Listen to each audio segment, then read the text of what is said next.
Hello friends, आपका स्वागत है मेरे यूट्यूब चैनल वंदना स्टोरीज में। फ्रेंड्स, आज की मोटिवेशनल कहानी मैं आपके साथ साझा करने जा रही हूँ। फ्रेंड्स, फोर सिस्टर, प्यास, भूख, नींद और आशा।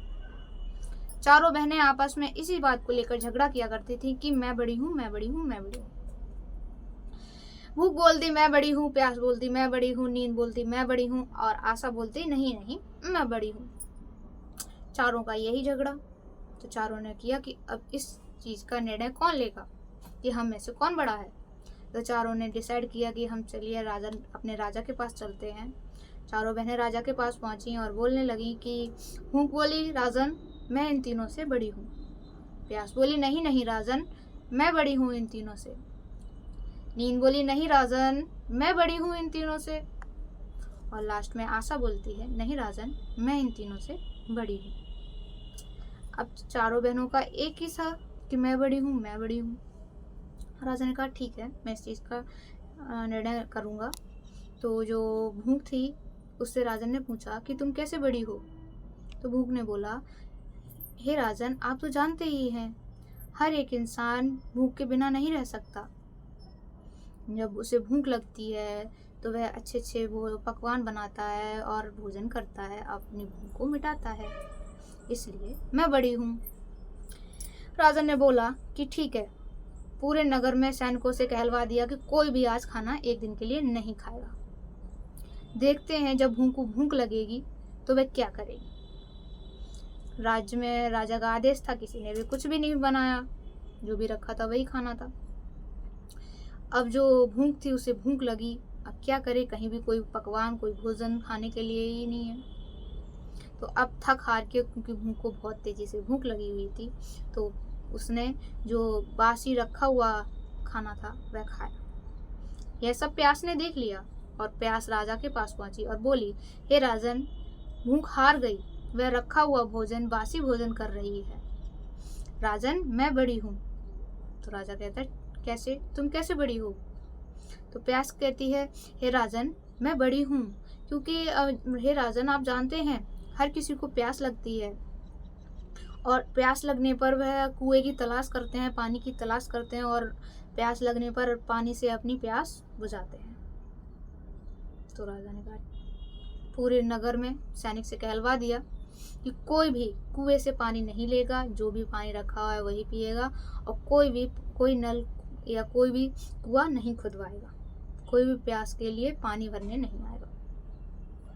देखते हैं प्यास कहाँ जाएगी जब प्यास लगेगी उसको। प्यास ने पूरे नगर में देखा, कोई नहीं पानी पीने वाला, कोई नहीं कुएं के पास आया ना। अब प्यास क्या करे, प्यास को बहुत प्यास लग रही थी, तो उसने जो गंदे नाली का पानी होता है, थक हार के प्यास को बहुत प्यास लग रही थी तो उसने वह पानी पी लिया। अब ये काम प्यास को पानी हुआ गंदा पानी पीते हुए देख लिया नींद ने। नींद गई राजन के पास, राजा से बोलती है हे राजन, प्यास हार गई, प्यास गंदे नाले का पानी पी रही है, प्यास हार गई, हे राजन मैं बड़ी हूँ। राजा ने पूछा कि तुम कैसे बड़ी हो।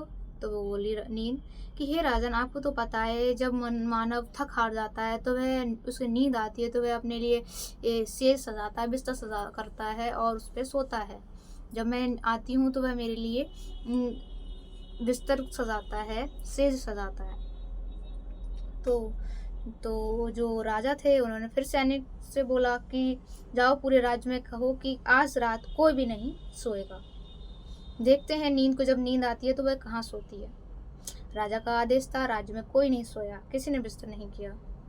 अब नींद को बहुत नींद आ रही थी, नींद क्या करे, नींद जमीन पर ही खुरदरे में ही सो गई।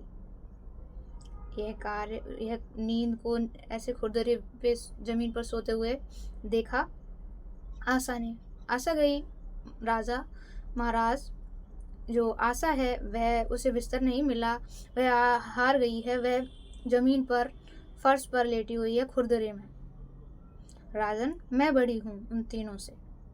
तो राजा कहता है कि तुम बड़ी हो कैसे। तो जो आशा होती है वह कहती है कि हे प्रभु, हे नाथ, हे महाराज, आप तो बहुत अच्छे से जानते हैं कि मानव के अंदर आशा का जो दीपक होता है वह मैं ही हूँ। अगर इंसान को आशा नहीं होगी किसी चीज़ की, तो वह ना ही कुछ करेगा, ना ही कुछ मेहनत करेगा, ना ही कुछ अपने जीवन से आशा रखेगा।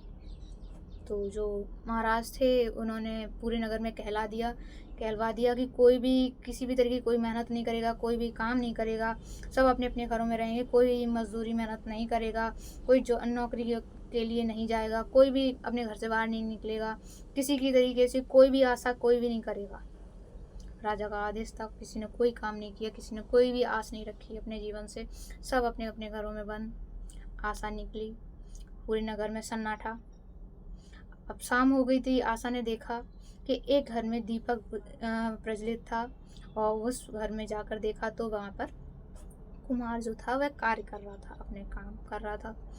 तो आशा वहीं टिक गई, और आशा ने देखा कि कुछ भी हो जाए, इस मनुष्य के अंदर आशा का दीपक प्रज्वलित होता ही होता है। वह वहाँ टिक गई और उस कुमार को बहुत अमीर कर दिया। आशा का जो दीपक होता है उसे हमें कभी नहीं बुझने देना चाहिए फ्रेंड्स। हमेशा अपने आशा के दीपक को जलाए रखना चाहिए और कड़ी मेहनत करनी चाहिए। आशा से ही हमें आगे का जो फ्यूचर होता है हम उसे संभाल सकते हैं। आशा रखनी चाहिए। हमें अपनी निराशा को कभी भी अपने ऊपर हावी नहीं होने देना चाहिए।